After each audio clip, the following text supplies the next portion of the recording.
नमस्कार दोस्तों, आपका मेरे चैनल क्रिएटिव भक्ति भाव में बहुत बहुत स्वागत है। आज हम भगवान भोलेनाथ और माता पार्वती की एक बहुत ही सुंदर कथा लेकर आए हैं। एक बार भगवान भोले शंकर और माता गौरी पृथ्वी पर घूमने के लिए निकले। वो घूमते घूमते एक जगह पर आए तो उन्होंने वहाँ पर एक गरीब पति पत्नी को देखा। वह पति अपनी पत्नी से कह रहा था, अनीता, हम यहाँ एक एक पैसे से परेशान हैं और वहाँ हमारे पड़ोसी राम ने एक नई दुकान खरीदी है। पता नहीं हमारे ये दुख के दिन कब दूर होंगे और हम भी कब अमीर लोगों में शामिल होंगे। तब उसकी पत्नी ने कहा, हे स्वामी, सबके भाग्य में अमीर होना नहीं लिखा होता। हमारे पड़ोसी के भाग्य में अमीर होना लिखा है, इसलिए वह अमीर है। हमारे भाग्य में दुख लिखे हैं तो हम दुखी हैं। आप चिंता ना करें, भगवान भोलेनाथ कभी ना कभी हम पर कृपा करेंगे और हमारे दुख अवश्य दूर हो जाएंगे। यह देखकर माता पार्वती ने भगवान भोलेनाथ से कहा, हे प्रभु, आप इन लोगों के दुख दूर क्यों नहीं कर देते? ये लोग कब तक दुख बर्दाश्त करेंगे? आप चाहें तो इनको भी अमीर बना सकते हैं। भगवान ने कहा, पार्वती, इन लोगों के भाग्य में अमीर होना नहीं लिखा है, इसीलिए यह दुख सहन कर रहे हैं। और यह कहकर भगवान शंकर और माता गौरी आगे चल पड़े। आगे चलने पर उन्होंने एक साहूकार और उसकी पत्नी को देखा। वे दोनों बात कर रहे थे। साहूकार की पत्नी साहूकार से कह रही थी, सेठ जी, मुझे 5,000 रुपये दीजिए ताकि मैं उससे खिलौना खरीदकर अपने बेटे को दे सकूं।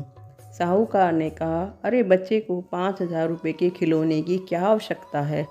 सेठानी ने कहा, आपके पास तो लाखों रुपए हैं, अगर आप उसमें से 5,000 रुपये मुझे बच्चे के खिलौने के लिए दे देंगे तो आपको कोई फ़र्क नहीं पड़ेगा। सेठ जी ने कहा, ठीक है, कल तुम 5,000 रुपये ले लेना। यह देखकर माता पार्वती भगवान शंकर से बोली, हे भोलेनाथ, मैंने धरती पर देखा है कि जो लोग पहले से दुखी हैं आप उन्हें और दुख देते हैं, और जो लोग सुखी और संपन्न हैं आप उन्हें और ज़्यादा सुख देते हैं। भगवान भोलेनाथ ने कहा, हे पार्वती, आपसे हम कुछ दिन तक धरती पर ही रहेंगे और मैं आपके प्रश्नों का उत्तर देने का प्रयास करूँगा। यह कहकर भगवान शंकर और माता पार्वती ने मनुष्य का रूप धारण कर लिया। उन्होंने एक गांव के बाहर अपना डेरा जमा लिया। जब शाम हुई तो भगवान भोलेनाथ कहने लगे, हे पार्वती, अब हम जब मनुष्य रूप में धरती पर आए हैं तो हमें अपने भोजन पानी की भी व्यवस्था करनी होगी। तुम ऐसा करो, चूल्हा तैयार करो और रसोई की तैयारी करो, तब तक मैं खाने पीने की सामग्री लेकर के आता हूँ। ऐसा कहकर भगवान भोलेनाथ वहाँ से चल पड़े।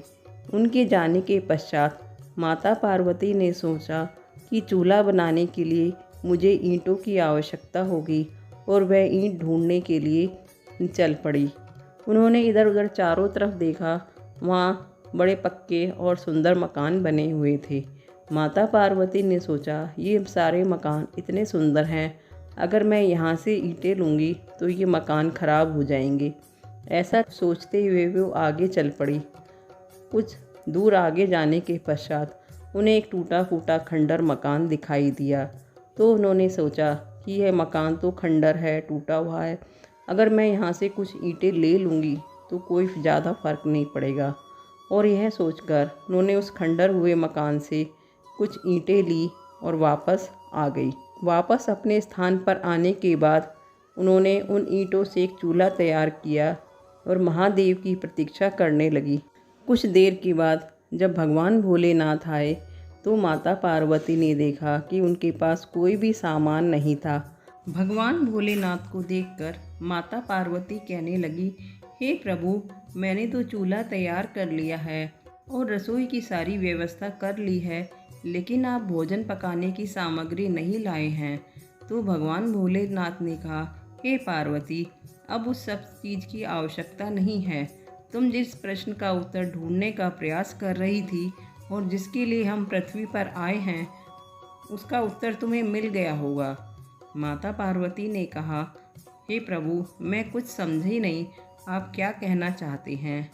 तो भगवान भोलेनाथ ने कहा, तुम यह चूल्हा बनाने के लिए ईंटें कहाँ से लाई हो।